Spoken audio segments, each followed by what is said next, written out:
And welcome, everyone. My name is Dave Zapponi. I'm the CEO of ECHO, otherwise known as the Educational Council of Homeowners. Thank you for participating in today's community conversation on the impact of management firm consolidation in the HOA world. ECHO is a 51-year-old statewide nonprofit association established to support HOA board members and engaged homeowners. Our mission is to foster a better quality of life in community associations through education, advocacy, and connections. For today's event, we have a few housekeeping items. These are now displayed on your screen. This slide deck was sent to all registered attendees prior to today's meeting. Please take a moment to review our housekeeping items. Today, we will have a large audience of HOA board members. We will do our best to answer your questions, but we may run out of time. We have, I believe, 230 people registered for today's event. At the prerogative of the presenter, they may answer some questions during their presentations, but put them in the Q&A feature. That's where the questions will be answered, and we may answer a few of those before the Q&A session, which is going to be held after the primary presentations.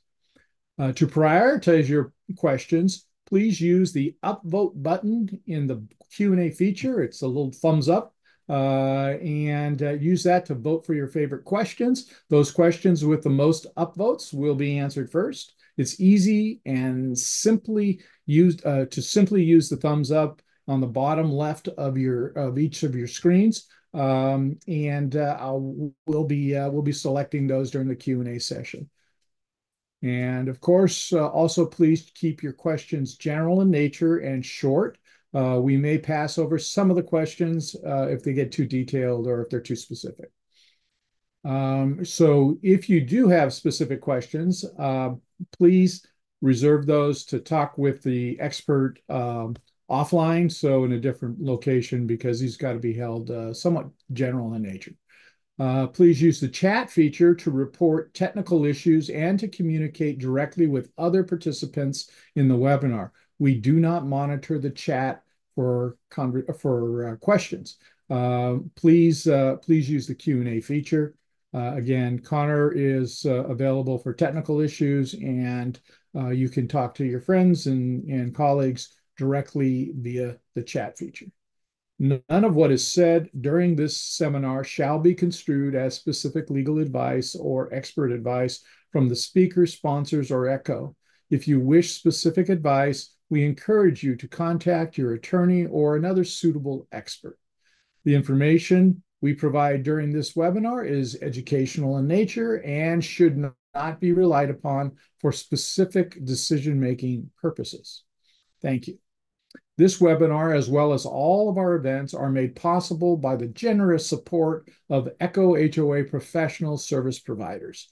Join me in thanking today's registration sponsors, E.B. Erlinger and Company, LLC, CPAs, and Silver Creek Association Management. For today's event, we will also be giving away a $50 gift card from Amazon at the end of the program, courtesy of CM Squared. You must be present to win. Please support all ECHO professional members and especially our sponsors.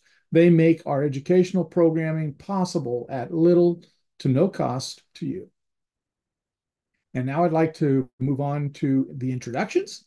Alan Liu is the CEO and co-founder of Assembly HOA. Alan's experience in real estate and technology provides him with a deep understanding of HOA management and customer service. Growing up in the townhome community, he witnessed the challenges HOAs face firsthand, which inspired him to start Assembly HOA management. Today, Assembly HOA manages over 30 communities across the San Francisco Bay Area and greater Los Angeles area, maintaining a 4.9-star rating on Google. That's impressive. So good job there. Marsha Coppola is the Director of Community Success at Assembly HOA. She brings nearly 2 decades of experience in the community association sector to Assembly HOA. As an accomplished manager and leader, she holds the PCAM designation, the highest in the industry, along with the CMCA and AMS certifications. Marcia has served in executive roles at various management companies, and her expertise ensures that every community under her care receives top-tier management and support. So welcome to the program, Alan and Marcia. Let's go ahead and begin it. Okay, great. Thank you so much for the introduction, Dave. So today we'll be talking about the impact of management firm consolidation on HOA communities. So what the agenda looks like is we'll go over a quick overview of management styles. So as an HOA, what are the different types of management styles that you could have? And this is important to know as like different types of companies are doing different types of acquisitions. And then I'll talk about industry consolidation trends, why it's happening, who's doing it, where is it coming from, and go into a lot of detail. There's going to be a lot of juicy stuff in there. And then we'll follow that up by, okay, now that you know what's going on within this industry consolidation, what are the best practices for you as a board member on how to navigate through this if you happen to be, if your management company happens to be going through one of these. And then finally, at the end, we have what I like to call perspective from the other side. So we have a couple of very experienced folks who have been either managers or have worked at different management companies over the years and have experienced these acquisitions. And they're going to be talking about their experiences and any tips in addition to what we provide here today. So that will be a very good one. I think they have a lot of good experiences that I would love to have them share. So, yeah, going into management styles, I'll have Marcia take us through this. Thank you, Alan. Hi, everyone. Let's just jump right in and talk about the different management styles that's available to your association. I feel these are very handy and good to know, especially when an acquisition is on the horizon, because you can actually inquire about the different category levels, pricing levels, and services that is available to you. So let's start with portfolio management. I feel like this is the most popular style of management. Many HOAs actually opt for this level of service. This usually involves a management company where an assigned manager is assigned to you, and then they'll be responsible for another, or portfolio properties as well. So usually with different management companies, you can customize your services depending on your needs. So that's always a very good conversation to have before you sign any contracts. And I feel like this is the most cost-effective option aside from self-management or a hybrid management situation. The next topic is self-managed with volunteers.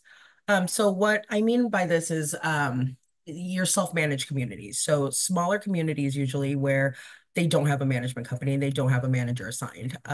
Board members who educate themselves and know how to run an association type of business or what have you, usually volunteer to take on this role of the quote unquote manager. So like I mentioned, it's usually for smaller HOAs. Funding is limited usually at these HOAs. That's why they opt for a self-managed option. And like I mentioned before, a homeowner usually acts as like the main facilitator or a pseudo property manager. Um, the next style we have is on-site management. So this is for your more larger type and more prestigious, I want to say, HOAs like very, very large scale or high rises. Those are some examples that immediately come to mind. This may or may not involve a management company, actually. So in an on-site manager position, I feel that there's two different ways it could go. Managers can be directly hired by the association, or a management company can supply an on-site manager for you. Manager typically has more experience when they're direct hired because they have to wear many hats. Manager, HR, and like facilities manager sometimes if you don't have a maintenance supervisor. So yes, and this is I think the most costly of the three if you think about it. And then lastly, I wanted to get into like hybrid a little bit. So this is when an association isn't self-managed, but they only have a la carte services. For example, if there's an association and they want to have someone to handle their finances, they may hire a CPA firm or legal or a consultant to generate the financials, collect the monies and make the deposits and issue payments to vendors. So there are different services like that, a la carte services like that. Um, and then, uh, yeah, so that's be sure to talk to your local management company if you'd like a service like that. So I feel, again, to recap, that these things are good to know during an acquisition because it helps to know what questions to ask. And also, it clearly categorizes your association for pricing and helps you understand different service levels and expectations. Alan? Marsha, there's a quick question in the chat. What is the typical size of for the HOA that would get each of these management styles? Oh, that varies. So, I've seen for portfolio management, I've seen associations as small as 4 units, actually even 2 units, get portfolio management because that's a level of service that they wanted. They wanted to meet monthly. They wanted the monthly visits. Obviously, it's more costly for them, because it's 2 units or 4 units or whatever. But I would say for portfolio management, it can go from 2 units all the way to the sky's the limit, 1,000.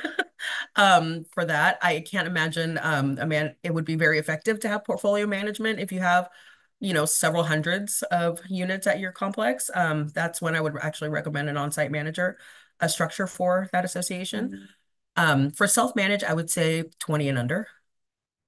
Once you reach over 15 or more, I feel it's going to be a little bit more um like confusing or chaotic for the person who's doing the self-management without support from like a back office or whatever. Hybrid, any type of size works here. It's a la carte services. I would recommend kind of like the smaller associations consider this rather than the self-managed option personally. But yeah, so portfolio minutes, sky's the limit, but I would say anything under 200 units would be safe. And then anything above, I would say consider having an on-site manager. Hope that answers your question. Yep. Okay, cool. Let's keep going. So let's move into industry consolidation trends. So to understand why industry consolidation is happening, we really need to zoom way out and understand the HOA management industry as a whole. So the HOA management is a very large industry across the US. There are over 370,000 HOAs in the US, and it's growing. So over 80% of new homes built in the United States are part of an HOA. So that's all new business that is coming online. And according to one source that I saw, over $100 billion a year is paid towards management and professional services for HOAs. So very, very large industry, and there's a lot of money in this industry. However, it's highly fragmented. So as I'm sure you're all aware, Associa and First Service are two of the largest national HOA management companies in the nation, but they only have roughly about 11% market share. And really, the rest of it is a long tail of smaller providers that make up the bulk of the market. So this is what we call highly fragmented. And that means there's a good potential opportunity here for consolidation, which is something that has been happening very commonly in all sorts of industries, including like airlines and things like that. So that kind of brings the attention here to HOA management companies. There's all this money in here, but yet nobody is a dominant player per se. And this, like, I would say HOA management is one of the more recent discoveries. So Associa has been doing acquisitions for a long time. Some of you may have been a management company that got acquired by Associa. But there's definitely been a boost since roughly around COVID or sometime in 2022. The first major one that I was made aware of is Real Manage, which some of you might be familiar with. They had a partnership with American Securities, which is a private equity firm. This was the first major initiative for a private equity firm to enter this market that I saw, to go and aggressively acquire other management companies. So with that, that gives you a good idea of this industry and why there might be interest. But what is the opportunity for them? So at the end of the day, obviously, these are all businesses, they're for profit, and their goal is to make money. So um, private equity, they usually have a lot of money to invest, and they want to make a return on that money. So that means either generating more revenue or cutting costs, and consolidation provides a way to do both. Um, Another interesting thing is that HOA management is a recurring revenue model. So, compared to some other industries, this is something where, once your HOA signs with that management company, you're going to be paying them every month for management fees. And the recurring revenue is better than one-time revenue because of just not needing to continue to sell every time to a new buyer whenever you need revenue versus like we just need to keep you as a customer. So that's how they kind of look at that. And let's see,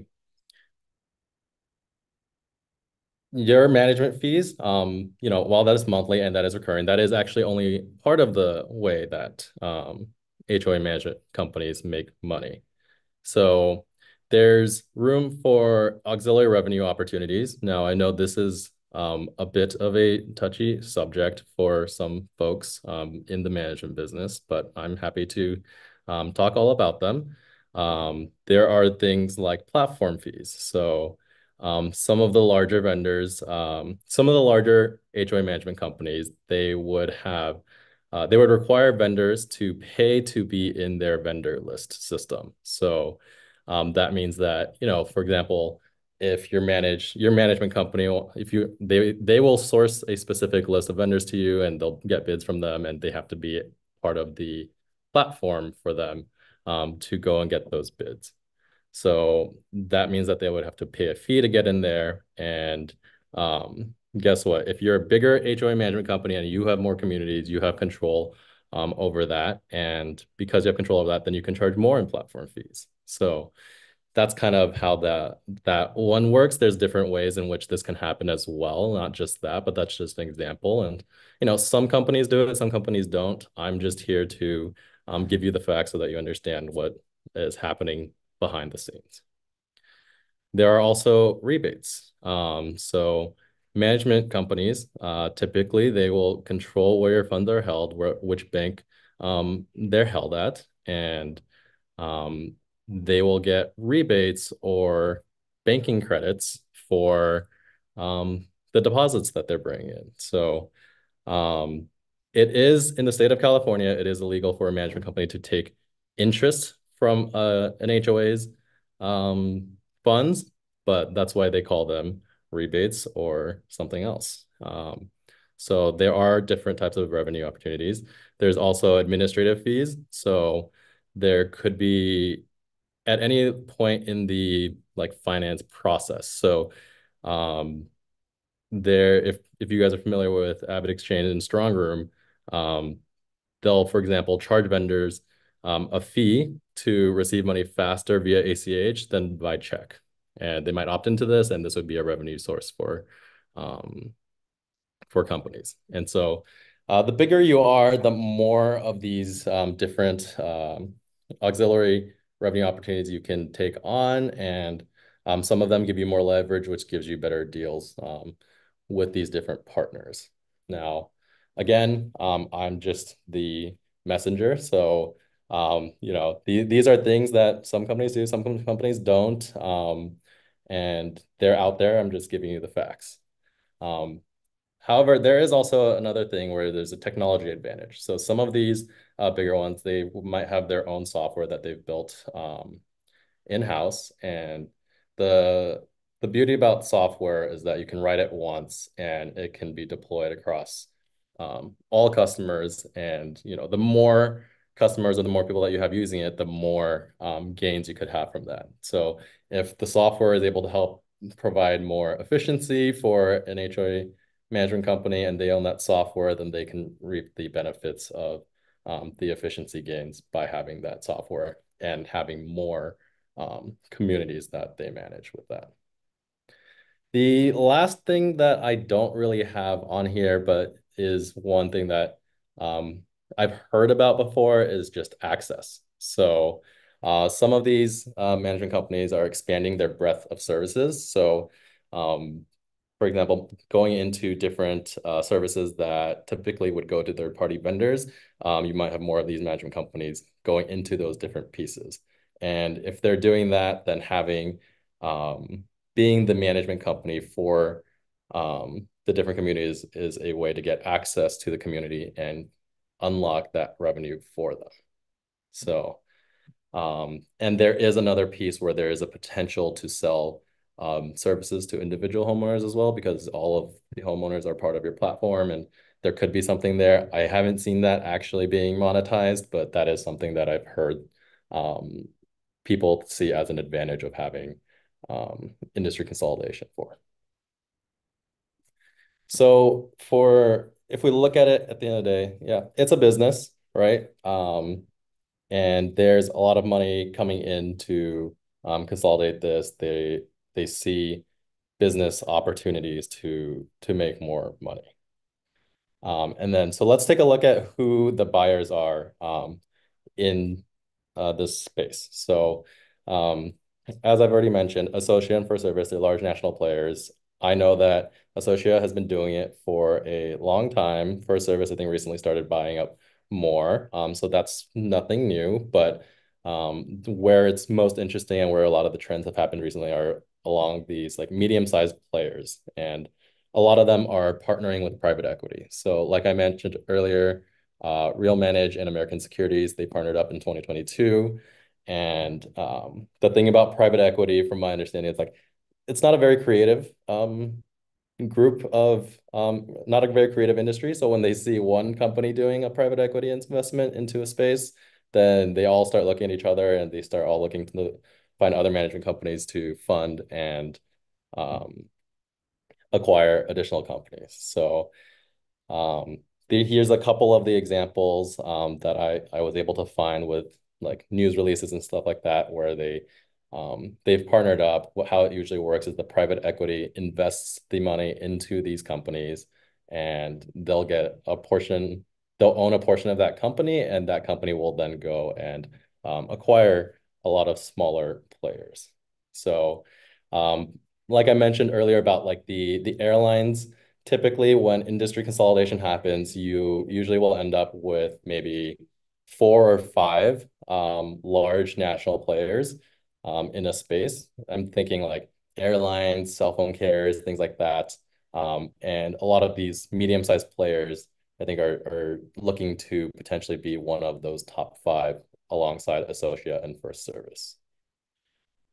So those are the buyers. Let's continue on to see who they're buying. So the sellers, I mean, at the end of the day, the long story short, basically, you have bigger companies buying smaller companies. What these looks like is there's a lot of independent smaller firms, which they might be ready to retire. They've been around for 20, 30, 40 years, and they don't really have a succession plan on, someone to take over the company. So they are what I like to call like motivated sellers. This is their exit plan, and they're going to take their money and retire into the sunset. So these are like the smaller ones, and then there's also local providers. So these local providers typically would have a strong presence in a specific geography. So like the Bay Area or LA or wherever. And they are really good targets for some of these medium and large players to expand into new geography. So, like I mentioned, some of the medium players from earlier, maybe they have a pretty dominant presence in the Northeast, but they want to expand into California. So they're going to buy a local provider in LA to establish their presence here. So, and that's part of how they can get towards becoming a national player. So I think that that gives a pretty good high level overview of the space and why it's happening. Um, Again, I'm not trying to demonize any HOA management companies. This is the business of HOA management, and I wanted to show you how it works and where the motivations are coming from in regards to why this consolidation is happening. Um, Management companies, they're all different. So some are more aggressive than others when it comes to modifying some of these different things that I mentioned. Some do it, some don't. So it's really up to that management company. And with that, with a good understanding of how the business works, I'll pass the baton back to Marcia, who will talk about the best practices for board members if your management company is going through an acquisition. Thank you, Alan. So let's, next slide, please. Thank you. So let's talk about best practices. Yes. Okay. So you really need to know your the company in which you're about to go into quote unquote business with, right? Just like anything else, if you're going to have a close relationship, you're going to do some research. So same idea goes here. You want to research the acquirer. So check out the website if they have one. See if their values and their visions for the future align with yours, and if it's cohesive with your association. I would check the reviews online on websites like Google or Yelp and see how they handle different situations with either homeowners or just whatever feedback they have online. And ask around. See if anyone you know personally has come across this company who's buying out your management company. I feel as though the larger companies, they're around, right? They acquire a lot of companies, so many people become familiar with their name. And ask the industry experts. As an association, you guys work with CPAs, legal counsel, insurance agents, things like that. And whoever's active in the industry will know who these firms are. So just ask them. They'll be happy to answer any questions and let you know what to look out for and, just how good they are. So that's always a good idea. And then you want to know if they're accredited. Being accredited as a management company is very important, I feel. And it really puts them at a level above the rest. So if they have all the qualifications, they're accredited, they have great reviews, it's going to be a successful partnership, I feel. Okay. So another thing that you should be uh, looking for during this type of acquisition or merger.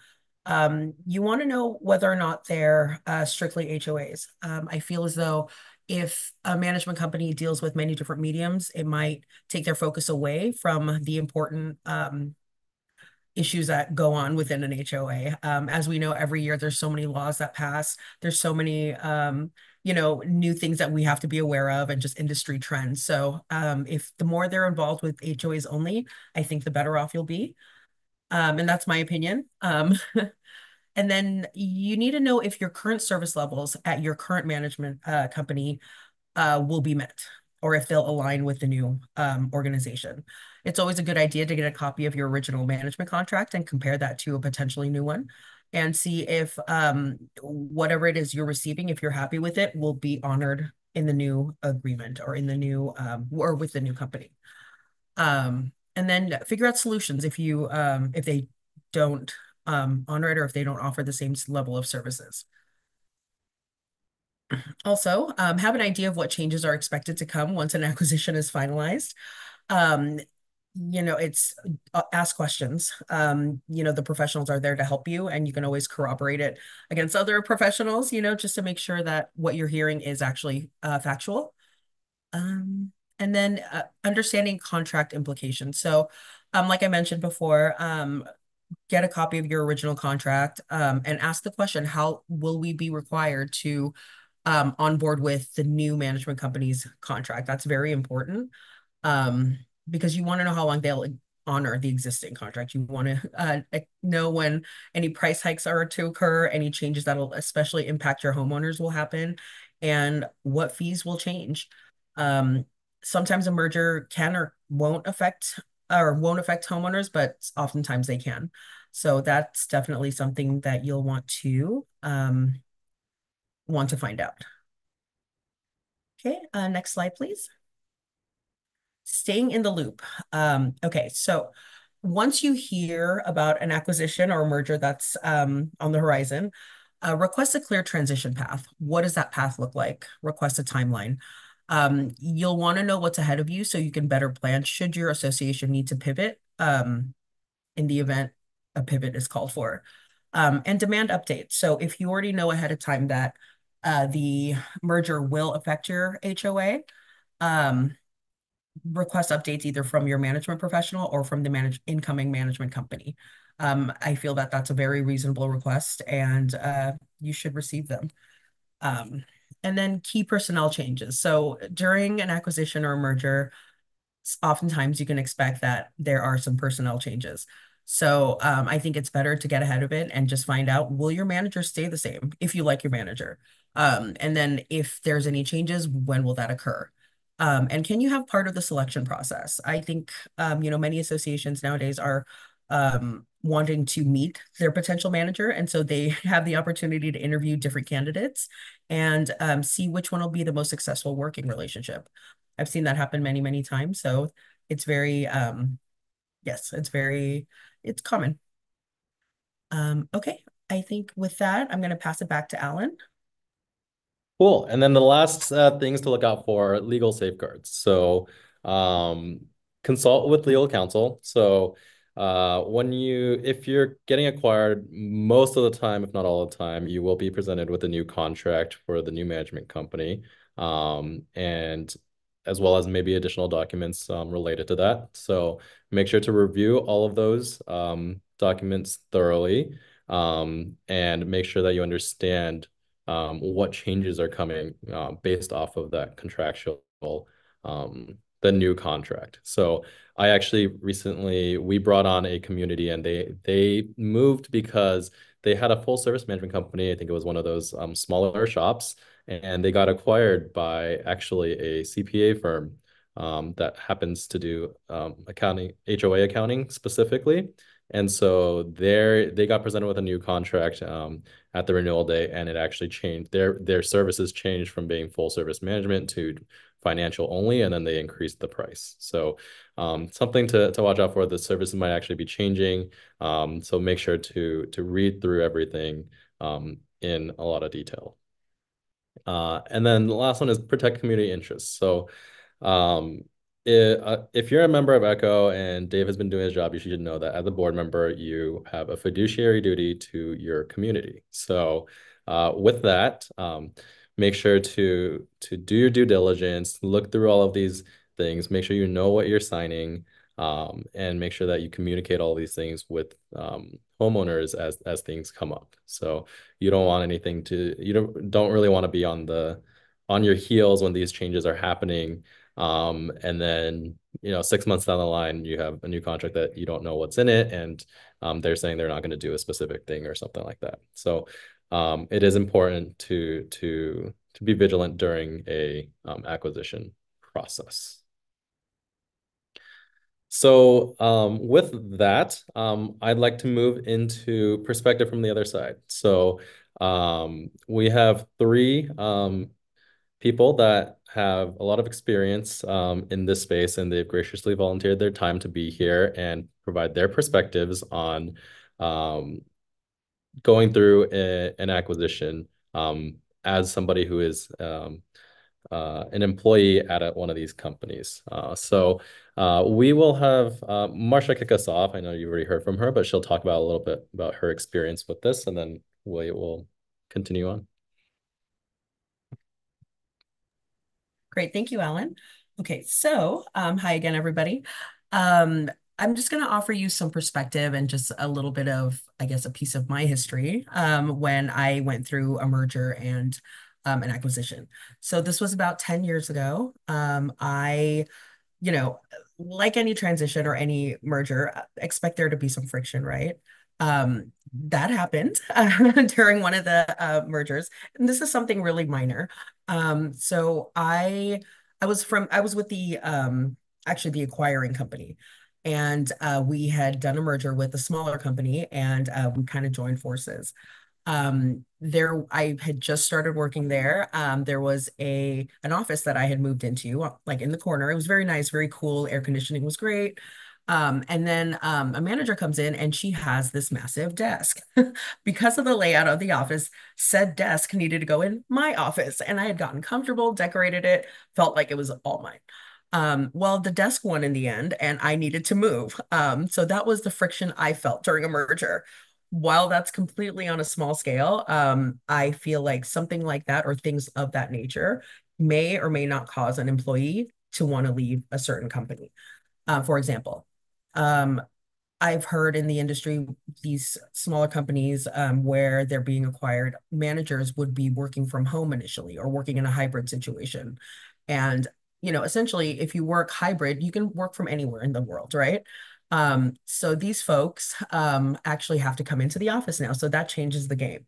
So I know of personally some of my friends needing to consider to leave their current management company that they're happy with because they're required to drive from, let's say, Palmdale to Culver City or something like that. So that's not an ideal commute. And those are cities in SoCal. I know everybody here is mostly in NorCal, but things like that can cause a manager to move. So other things to be aware of from an employee's point of view is be ready for the turnover if there is one. Because, like I said, things like that may or may not cause an employee to want to leave. Um, yeah, so I would just talk to you, have the conversation with your manager, see what their plans are, and just try to find out as much information as you can. And if there's the potential to meet a new manager or work with a new manager, I would try to meet them as soon as possible and see if your goals and your management styles align. Yeah, so that's just in a nutshell what my point of view is from an employee's standpoint. And I will turn this over to, I believe, Amanda. I'm Amanda Cox. I am a actual board member for the San Francisco Echo chapter. So please come see us if you're in the San Francisco area. I can tell you a little bit about my background. I have about 15 years of experience in the HOA industry. I have worked for First Service Residential before doing business development, which is aligned kind of in the acquisition space. I also am currently at HOA Organizers as a vice president of partnerships, so in the sales position as well. Before that, I worked for Action, a property management firm based out of LA. So I have a lot of experience with some of these companies. I have a lot of respect for both of the acquisitions, but I understand the pain points that happen when you are bringing on new clients or you're taking over someone's contract. So a couple of things I think are important is you're not going to know, the manager is not going to know, a lot of the team members that you are involved with will not know about that acquisition because it happens at the top level. They are having those private conversations, they have those NDAs, they have a lot of things that they just do not disclose, even to the team that you deal with on a day-to-day basis. But when you do find out about that, do your research, really, really dive into what company has purchased your contract pretty much. In that state, I would say be proactive as a board member. Get in front of the manager that you're dealing with. Get in front of that CEO that sold their company, and make sure that you guys are taking care of that. The service that you signed up with that current with the company that sold is going to be the same service that you're going to get when you go over to that next company. Make sure your contracts are tight. Work with your attorney just to make sure that transition is smooth and you guys are, taken well care of. Again, most companies in our industry, what's happening right now, unfortunately, post COVID, we had a big gap. Escrow change, people weren't selling their homes, and that is a revenue line for most companies. The mid and the small companies lost that revenue line. And so, unfortunately, people had to sell their companies, and that is it's been profitable for the first services, the associates, the real manage, the keystones. That has been profit for them because they were able to purchase these smaller companies because they were suffering, unfortunately. So it's not happening necessarily just because these big companies have all this money. It's just the market and what is going on and the changes that are going on. So just wanted to give you guys that information. Additionally, I would add on for banking, make sure that your accounts are being transitioned in a timely manner. That CD that's up for, that's going to be timing out at 5 years might be in the middle of that acquisition. Just kind of staying on top of that and making sure that you are transitioning and knowing what's going on and where your money is going and how your contract is looking going forward. So those are my little two bits about this space, and I'm happy to answer any other questions on the question chat. But just wanted to give you guys that context. But I'm going to pass it over to my one of my former colleagues, Sonia, for some more context. Thank you, Amanda. Hello, everyone. Pleasure to be here today with you guys. Yeah, so as you can see, I've worked for two of the players in the acquisition industry, Associate and First Service, and just recently with Keystone. I do serve on the board of the directors for the local CAI chapter, and I've been in the industry for over 18 years. So it's my life. So yeah, as we can tell, right, it's a trend right now. I'm seeing the acquisitions are a trend. And I believe the trigger of this trend is leverage. I mean, as we've evolved in our industry, and I've been in it 18 years, and our the speakers today are all in 20 years range, it's getting harder. There's more laws, it's more work. It's not as simple as it used to be. And so these larger companies have leverage. That leverage comes with departments. There's legal departments, there's insurance partners, there's financial departments with reserve ideas and programs that the association can be involved in. There is collection support. There is customer service support. So many layers of customer service because homeowners are constantly calling. Board members need help. There's just a lot of layers of support there. So I believe and then one of the most important things right now, due to COVID as well, is staffing. So there's the industry, it's hard to find managers that do know HOA. So staffing, it's really hard to retain managers. So these larger companies have the leverage, they have the compensation plans, they have the benefits, they have the extra benefits. So this just provides a better service to retain people in this industry and provide them with a career and a pathway. So I believe that's one of the trends right now, and that's why this is happening, because of the leverage. And I have been involved, I mean, with the companies I have worked for, I've been involved. I started when the acquisition already happened, so I was right in the middle of it. I've been in one where I was involved with the acquisition, and then currently going through one right now. And for the board, I would say you kind of can't, it's kind of hard to see it coming, right? But it's a trend. So I would say expect it could happen, especially if you've been with the smaller, it's the medium management companies that are doing it because they've been doing it for a long time. And they like Alan was saying, they want to retire.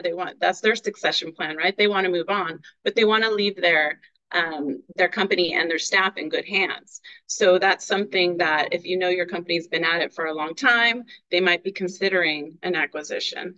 In addition to that, read the contract. Yeah, make sure that what the contract says, and we've all mentioned the contract. That's so important in this industry is manage to the contract, read the contract. A lot of times the contract may say something about an acquisition, or you do as a board, you do have a choice. So make sure that you can also interview the acquisition company, talk to the vice president, make sure that what the plan, like what was mentioned, also the pathway, what is the plan? What's the schedule going to be? What can we expect as a board? How is this going to roll out for us? And how are we not going to worry about this? And then also board members, know your HOA. It's your association. It's your fiduciary responsibility to know what's going on, right? Don't be dependent on the manager completely or the management company. Make sure you know what's going on, because you're going to be the one moving on to another company and having to answer questions and know the keys of things that are going on in the business. So make sure you are involved and aware of that. And then again, be patient through this process. It's a new process for everybody, the company, the current manager, and patience, and just being generous. And don't forget that we're all in this together to work as a team. So I think that's important. Meet immediately with your new manager, set the boundaries, set the expectations, set the priorities. So you're all moving forward to the uh, on the right track, progressively going the right way. And it gives everybody a clear idea of what the expectations are, and everybody knows where they're going. I'm a big believer, if we don't know what's wrong, we can't fix it. So if I don't know what I'm supposed to do, if the manager doesn't know what they're supposed to do or what the board expects, how are they going to do it? So again, it's a working relationship. We're all here to support each other towards the common goal. And that's very important. And that is a manager's role, is to work with the board and be a team together. And I know that gets lost with the acquisitions as well, because it's frustrating. And again, it's change, right? A lot of us don't like change. And so that's one of the hardest things to deal with, is change. So, but I do think just being knowledgeable and communication is big. It would help making acquisitions a little easier than harder. But it is definitely something I think we're going to see come happening more in the future. Okay. But yeah, that's all I got. Thank you, Sonia. Thank Appreciate you. that. Connor, are we jumping into the Q&A now? Yep, here you go. We got the lead presenters here, but we also have the other ones. Again, thank you so much for doing your presentations. We're going to have a bit of a robust conversation here. I'm going to ask everyone who has a question or is thinking about something to put it in the question and answer box in the chat, so not the chat, in the Q&A box, and then we will be reading from that. I would also like to take a few moments to have you, vote on the questions that you want answered most. For the presenters, in the upper right-hand corner of your screen, you'll see most recent and a downward caret. Hit the caret and then put most upvotes, and then click on the most upvotes so you'll see which one is at the top. I will be leading and moderating the conversation. So I'm going to give you a couple minutes, everyone in the room, a couple minutes to get familiar with that and maybe put a question in and to vote. In the meantime, I would like to add a little bit of my spin on this because I'm seeing a great deal of consolidation. And actually, my background was in industry organizational behavior, so I had a master's in that. So it's kind of an interesting thing. We have a lot of players, understanding that most of the management firms are in business to make money. That's their job. It is, as one of my board members and an owner of a management firm says, it is a timeshare business if you're in the portfolio world. So you really have a timeshare. So you're sharing the time of that portfolio manager.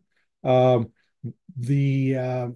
industry, the way it's organized, is organized because the door price is sort of a loss leader. It's the lowest price to go in on most of the, especially once you get into the larger ones, because, and I think Amanda alluded to this, but I know Alan did as well, is that there are these additional revenue streams that are extremely important to the management firms. So they will sell you, they will do the presentation, and most of our people here that are in the marketing of management firms, they will sell you those the door price so that you're comparing sort of equally.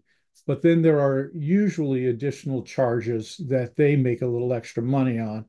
And the one big tip that you should walk away with, and I think they've talked about a great deal, you really have to be transparent in the management firm contracting and go through all of those questions early on. I saw in the Q&A feature, people were asking, well, how do you know if your management firm is making money off of the rebates or the transactions? ask. You need to ask those questions. I mean, that it's not like they're hiding it. It's just part of the business. You need to understand that this is part of the business. Some of the vendor management that they do is important, and there are some really good reasons why they would charge a vendor to be part of their group. I'll give you two right off the top. One, they're checking to make sure that they're licensed and insured, and they maintain that. So that's one thing that you are paying for, that they're paying for. The vendor's paying for, you're not. And that means that the manager can provide you with better service to make sure that those vendors are vetted.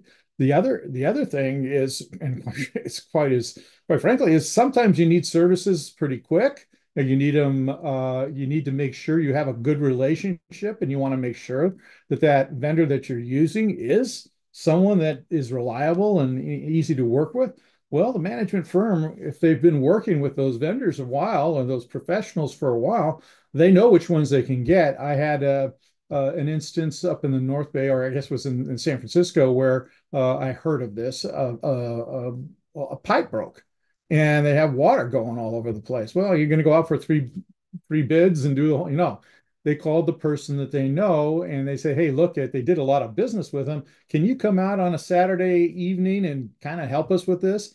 And that happened. So there are really, really good reasons there are good reasons why the industry has organized the way it has. The key for management companies and those of you that are hiring is to ask the questions. This also transitions well into the any acquisitions. Now you can always ask. You got to be a little savvy about this, but if you think something's going on, you can always ask your management firm if they're if what would they be interested in being acquired by one of these larger. You see this happening, and are they a target? And I'll guarantee you, everybody's a target. Whether they're willing to do it or not is really up to them. And that's the relationship you have with your manager and your management firm. And there are really good reasons to do this. Ultimately, in my experience, um, regardless of the size of the acquiring firm, the size of everything, it really boils down to the manager that you're working with and making sure, because I know of some companies that are horrible reputations. And one manager that works for him does a wonderful job, and everybody's is singing their praises. And that happens. You can have really good managers working for horrible firms and vice versa. So and that's really more, every once in a while you do get someone that is having a bad day or something and or a bad year, and they aren't doing the best job for you. You just need to make sure that you have it spelled out and you do the assessments. We do an assessment class course at Echo. Make sure you do those assessments, and you do have a regular check-in process with the management firm so that they know what's going on. There are disclosure statements annually, so that's part of the process. Uh, let's see. I think the banks are exempted from that, though, to tell you the truth. So, ask the question. This is the best thing to do. Or ask your attorney. They give you a little better advice. I'm not an attorney. Okay, so let's go to anonymous attendee here. Is the management company required to disclose to the HOA about their revenue opportunities, or if they are participating in the management company consolidation? No, right? No, that's their business. Okay, so maybe at the beginning, what you want to do is make sure that you have in your contract, when you're contracting with your management firm, you have something in there that says if you're in the final phases of consolidation with another firm or selling, that they notify you. I don't know that they'd sign it, but that is something you could try to do up front. Just ask to be, especially if you've been working with them for a long time and you have a good relationship, you might just ask. And a lot of this is common sense, right? John always has good questions, so let's go to him. In my perception of reality, client HOAs have no input into any management acquisition, consolidation plans, and usually don't find out until it happens, which is my understanding too. The new company's contract and list of services don't appear until well after the transition, and the HOA gets little to no warning or opportunity to consider transitioning to another provider until it's too late. Am I wrong about this?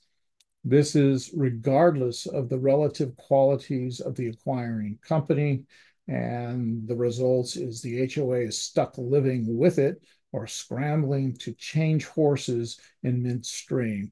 And John, I think you characterized that correctly. I think I just said that. You could try to have some language put into the contract, but let's go ahead and get some of my other colleagues on the panel. What's your input on that? What would you suggest? Anybody have anything? Sonia, you're in the upper top left box All there. right, here we go. Well, everything's under negotiation, so you got to look at your contract, see what it says. But if there's an acquisition, and sometimes contracts say if the work is not being carried through, there's some reason why you want to term that contract. Everything's up for negotiation, and that's how I see it. If the job's not getting done, because that's the point, right? That's why the board's not happy, because the work isn't being done based on the contract. So that's a conversation you would have. And also, if you have general counsel, which I hope all board does, confer with your general counsel and see what they say about it, because this is not a new thing, right? It's a trend. It's happening. So how are board members supposed to handle when this happens? What resources do they have, and what can they do in this situation so you don't feel like you're stuck? But what I've seen and what I've been involved with, the companies, they're there to help you. They want to keep you as a client, so they're going to work with you, whatever that is. To get to a good place. Again, we're all in the same team. We're all trying to get to the same goal. And I think it's just communication, just conversation. Yes. I would like Amanda? to chime in. Yeah. Board members, you guys have a lot of power here, more than you guys probably think. When you're doing an acquisition, any business acquisition, they're buying a valued product, and you're part of that value product. And if you were to leave, that would be bad for their business, for the product that they bought, they invested in. So just think of it like that. That's why as soon as you find out, as soon as you hear about it, be proactive and talk to your manager, talk to your manager's managers, and come up with a great plan of like, this is what we want, this is what we require, this is what our contract states, and we expect it to still be fulfilled to what we have got, what we have been receiving. And so that's one thing that you should just think. You do have a lot of power. Yes, these things do get a little rough and the transitions aren't very clean. But if you are proactive with it, it could help you guys. It's like being on the list. You want to be number, on the top 10 of the list of that transition. So the more you can be proactive in the process, the better it is for you guys, and the better it is for the company that's acquiring you guys. These big companies are not trying to, they're not trying to have bad transitions. They're not trying to, not satisfy the clients. It's just some things do fall at the cracks. It just happens. But again, being proactive, being on top of it, it's a great way to just kind of make sure that you guys are the first on the list to get the new, software, technology, your banking stuff, and everything like that. And then working with your attorney, as Sonia said as well, will help just smooth that transition. So hopefully that Mhm. helps. Yeah. What about if you were to build into the contract that you have, let's say 3 months in the case of any acquisition of the management firm, you have 3 months to determine whether you want to continue on with it. Is that a reasonable thing to expect or do, or do you think I anybody feel like would three change that? months is a little short for 6 months like then? it. I would say 6 months would be giving them a good chance. I mean, realistically, in the industry, we always say it takes a year to turn a whole community over post transition, but 6 months with great communication, a great communication plan, I think is reasonable. But give the company a chance. You never know.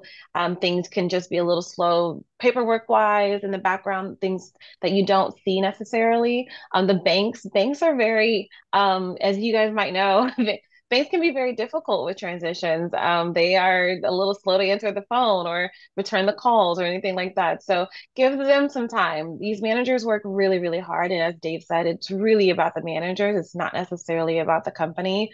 But give them a chance to kind of, get where they need to go. So Yeah, Okay, good point. so And about the transition, there's transition meetings, there's onboarding meetings. So board has to be a part of those to see what's going on, what's happening, when did we get this?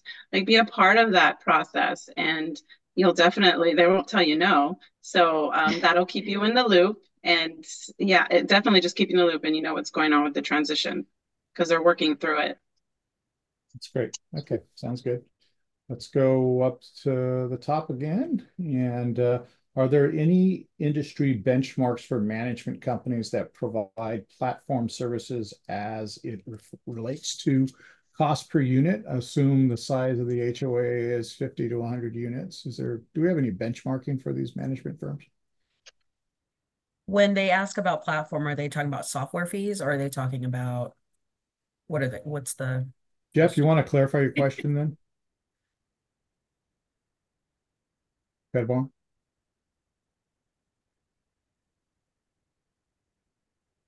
All right. Well, let's move on. We'll try to get that clarified a little bit. Total cost. He just responded to total Okay. cost, he said.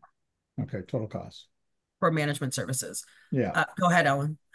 I feel I like you're mean, I think it varies a lot depending on like where you are, the type of community.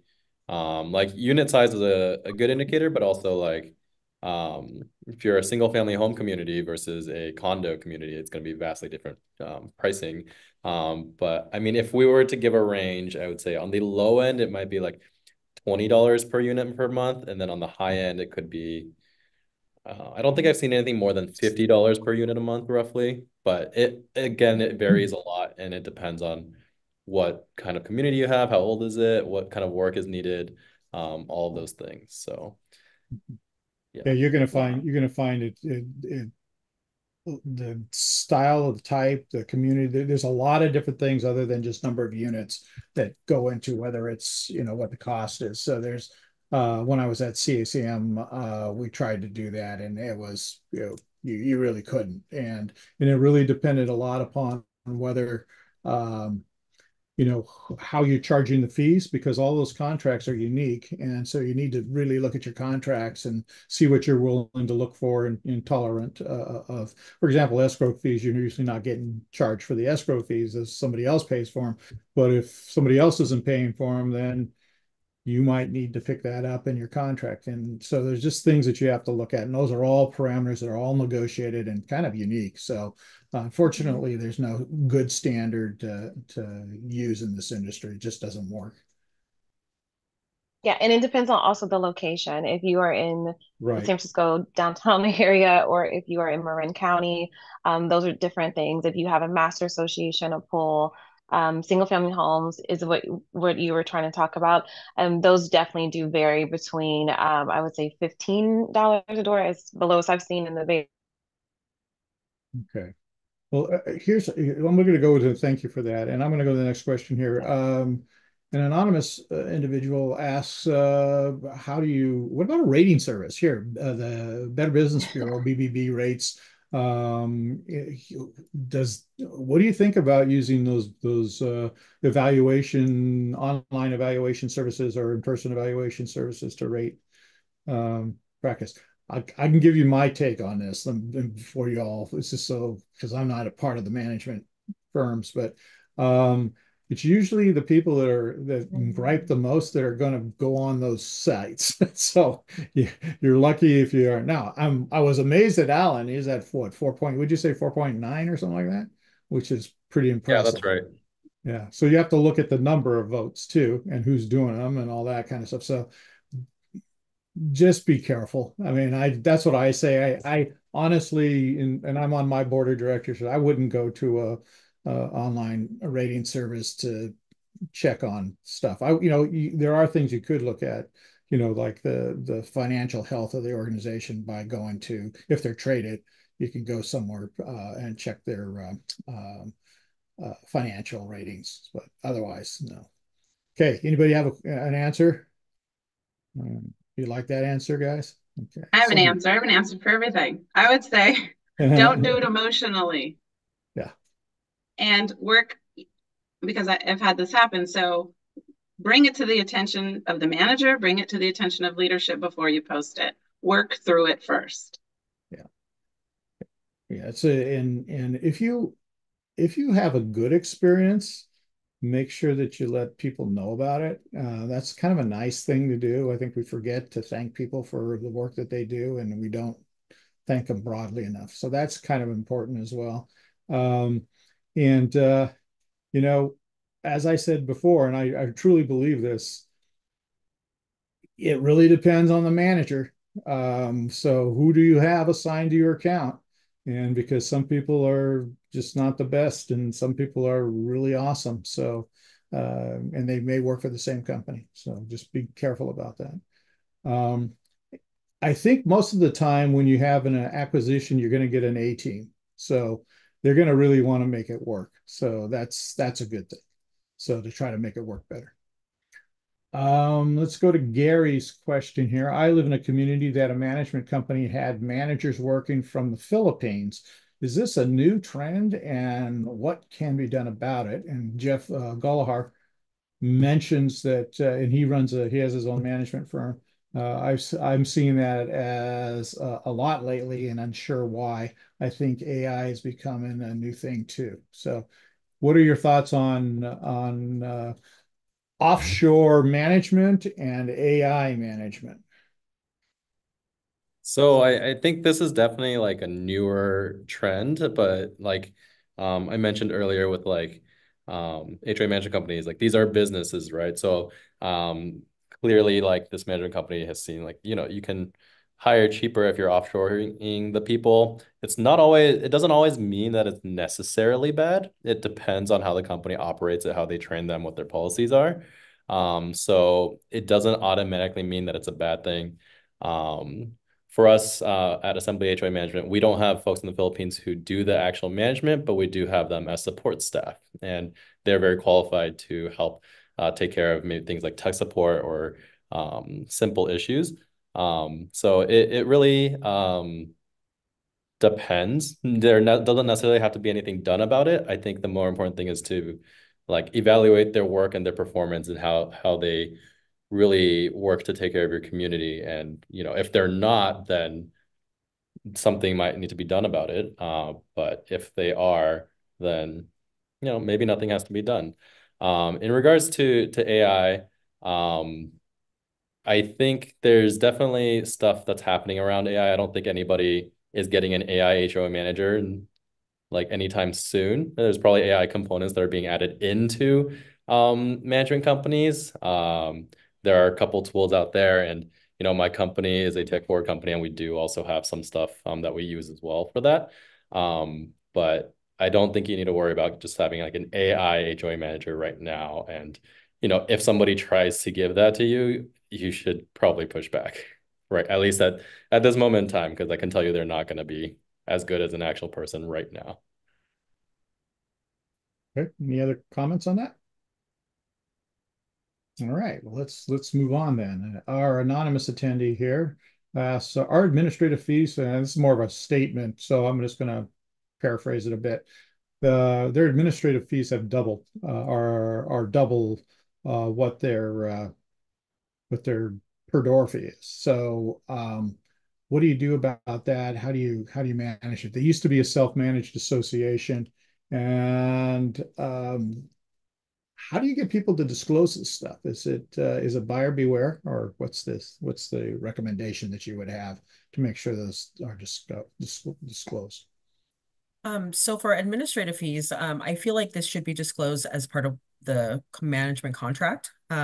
At the end, like it's either a schedule or an addendum or something like that. So you'll know how much and what to expect. If you guys are mainly printing everything and you guys are a larger association, expect those fees to be higher. It's not cheap to duplicate and send mail these days. Um, but if you are concerned about the rising costs of the duplications, the postage, and anything affiliated with that, I would start spreading the word about going paperless with your community and going green. There's a huge push right now, well, it has been, for like green initiatives. So, why not try to sell that idea to your association and potentially, just save on paper. And that will save you guys a lot of money. I think at the end of the day, it's there. That's the importance of reviewing the contract. Like even if you're talking to somebody at the company that you might hire, they're going to tell you a lot of things that you want to hear. but you are dictated by the terms of the contract. So like Marsha mentioned, there's usually a fee schedule or a Schedule A, Exhibit A in there that will explicitly tell you, you're going to pay this much for these things and this much for these things. Some companies are more aggressive than others at like charging for more things or less things.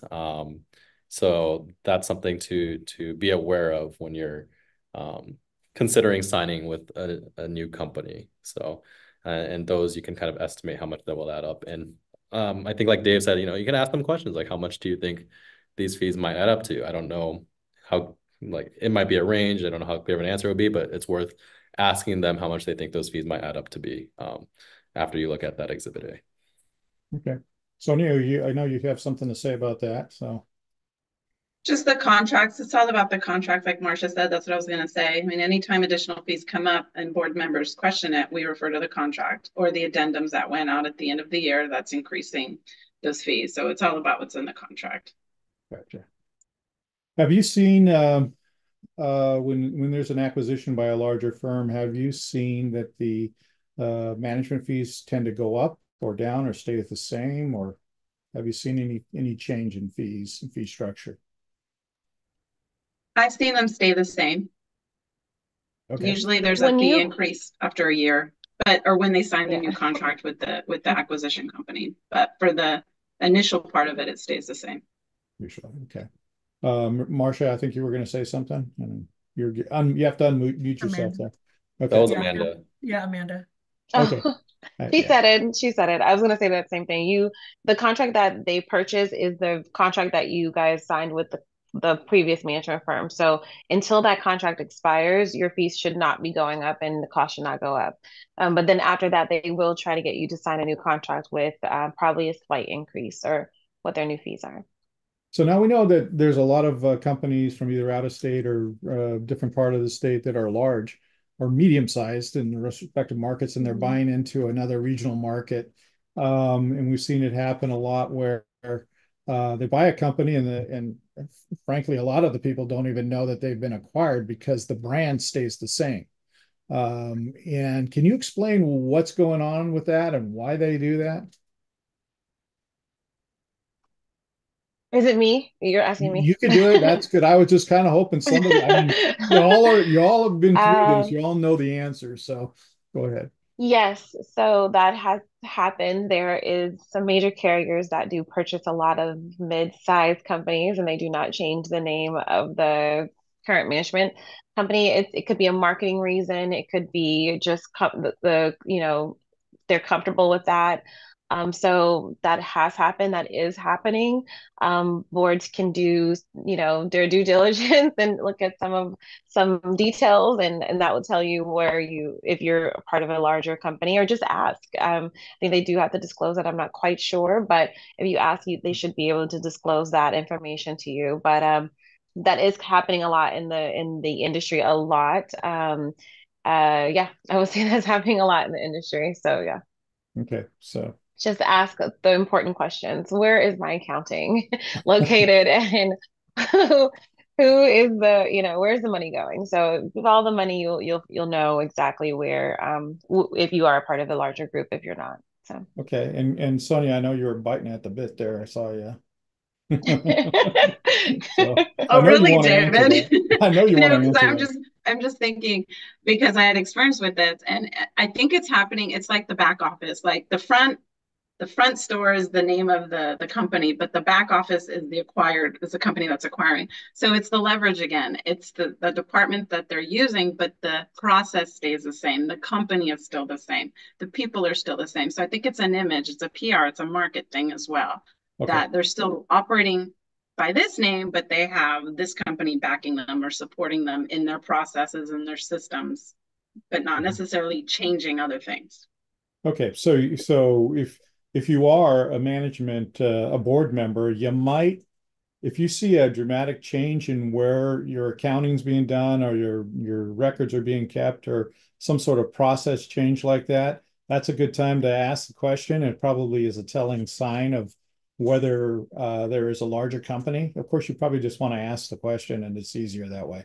But if they've moved the accounting out of state, or the record flow out of state or into the Philippines, you can ask those questions. I don't know. I'm just kind of saying that's what I understand would be the right process.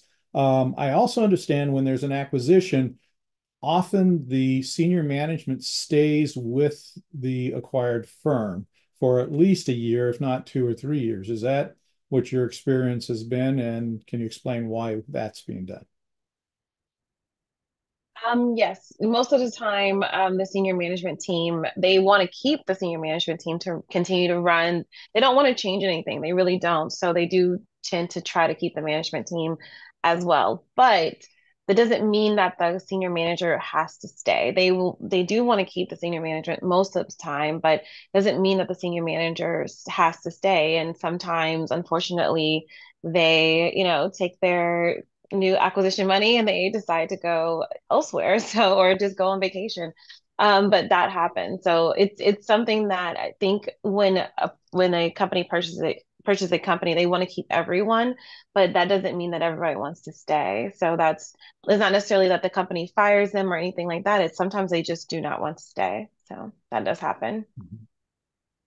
Okay, any other responses? And then with the leadership side, because I think that's what you're asking as well, right? It's like the owners of the company. It's an incentive, right? They're selling the company, so they want all the clients to stay. It's part of the negotiation. So it's in everybody's best interest that they stay involved, to see that through the year or 2 or 3 year, whatever amount of time it is for that acquisition. But they stay on to ensure the clients are streamlessly being transitioned and everything is happening correctly and properly. And the point is for clients to stay. That's the purpose of an acquisition, right? So one of them, and so that's the main goal, is to make sure that that transition is happening throughout the process. Yes, So so yeah, that's normally the process is that they will negotiate to retain the existing leadership team, and that way that's a smoother transition. Honestly, in this industry, we have a hard time acquiring good quality leaders, and we have a hard time getting community managers to come in. And so a lot of times that's the reason for the acquisition, to get into a market, to buy market share and get into a market. And frankly, to get some really good quality people that are working in those markets. The next one on the list I see is it time for a state to regulate or monitor management companies to protect volunteer associations whose directors are usually not experts in HOA management? Yes, I think so. I think it's a matter of having an entity to go and do it. I mean, there are laws that are in place to protect it, such as like the disclosures, things that I've mentioned. But I am in support of more regulations around this and more information. So, but I'm not sure what entity would lobby to do that. All right, so Bruce is here. What is the difference between a rebate and a kickback? Oh, those are pretty general terms. Kickback probably has a more negative connotation. I think rebate is just a legitimate business arrangement. And should late payment fees go to the HOA or to the management company? Marcia, you want to answer that one? Yeah, I was thinking out the answer in my head before I volunteered, but no. I think this varies. Personally, and as a manager, I feel as though late fees should go to the association because they're fees based on association fees. So I feel like that should go to the association, but it's not uncommon for either a portion or all or some of that to go to the management company, but it does need to be disclosed in the contract. So be sure to look out for that. Yeah, it varies across the board with different management companies. So check your Schedule A or your addendums to find out the exact answer for that. Okay. Anybody else on that? Okay, we're good. Uh, Next question. We have been absorbed by a very large company and would like to go back to a smaller company. They are very poor and responding. No, that's not necessary. When hiring a smaller management firm, is there anything we can do to predict or keep them from selling to the guys we're trying to escape. And one of the things I wanted to mention is once you start getting serious about an acquisition, there's usually non-disclosure agreements that are signed, NDAs. It's standard in business to have NDAs, and you're not supposed to be talking about it. And so it's because you're seeing sensitive information, you're seeing all the clients, you're looking at the financials and what have you. It would be highly unusual to have to share that information with any of your customers, basically, your clients. The only way that you can protect yourself as an HOA is to do it in advance in the contract that you have, and then you likely will be held to the same standard of the NDA, the non-disclosure. Does anybody have any answers to that? I would say, yeah, included in the contract. I mean, typically boards have their contracts reviewed before they execute them. So this is the same type of contract. It's a management contract. So make sure you write that provision into the contract, and then it's there, and there's no problems with an acquisition.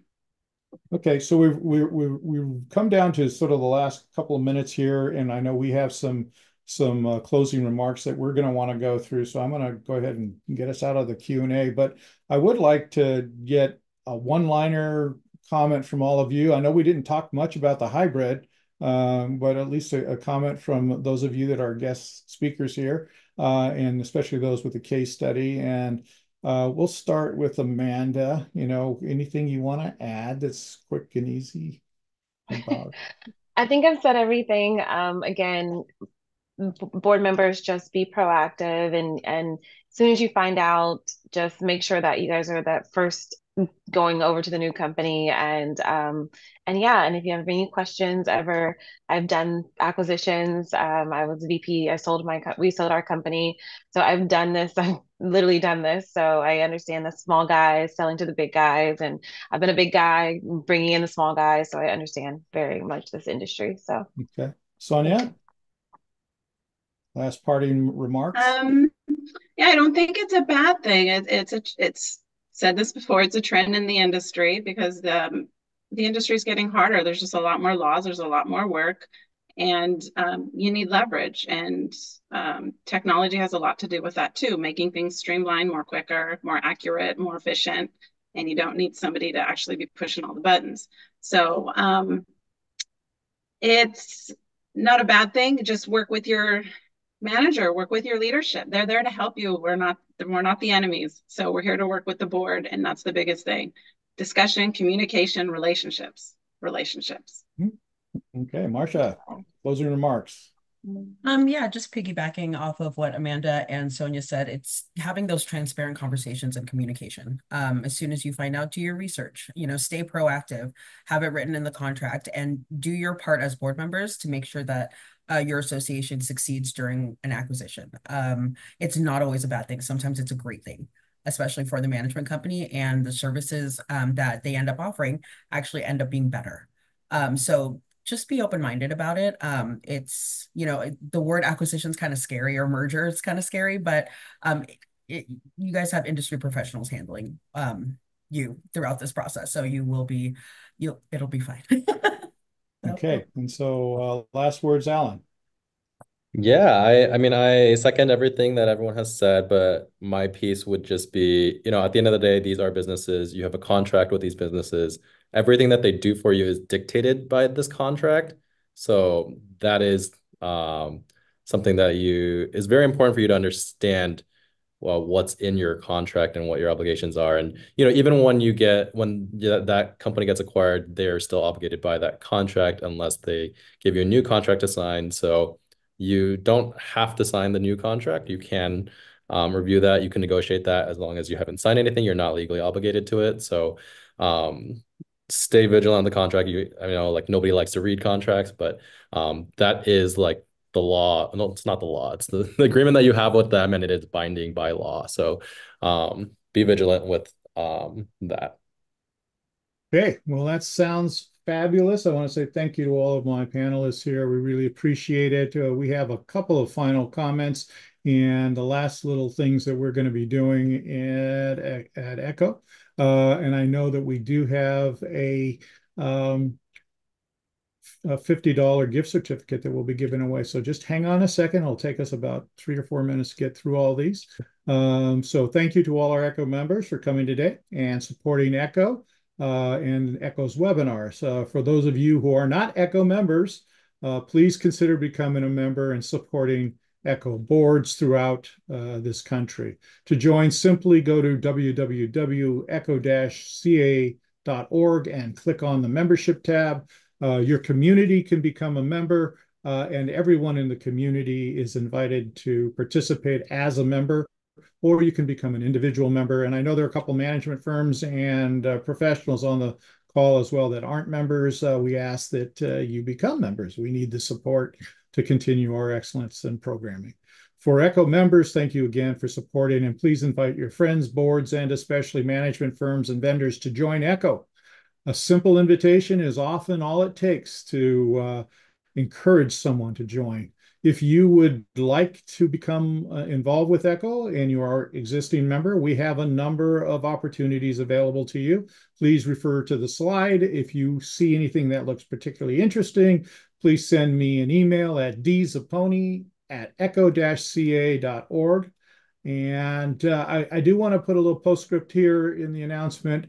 We do have a capstone course that I'm going to be teaching about industry activities in the organization. It is our mission level, sort of strategic level capstone course. But in order to attend that, you have to be a member and be matriculating the certificate that we give out for board member preparedness. So I just wanted you to know about that. It should be a lot of fun, and it's a workshop, so we'll do a lot of conversation. It'll be small class size as well.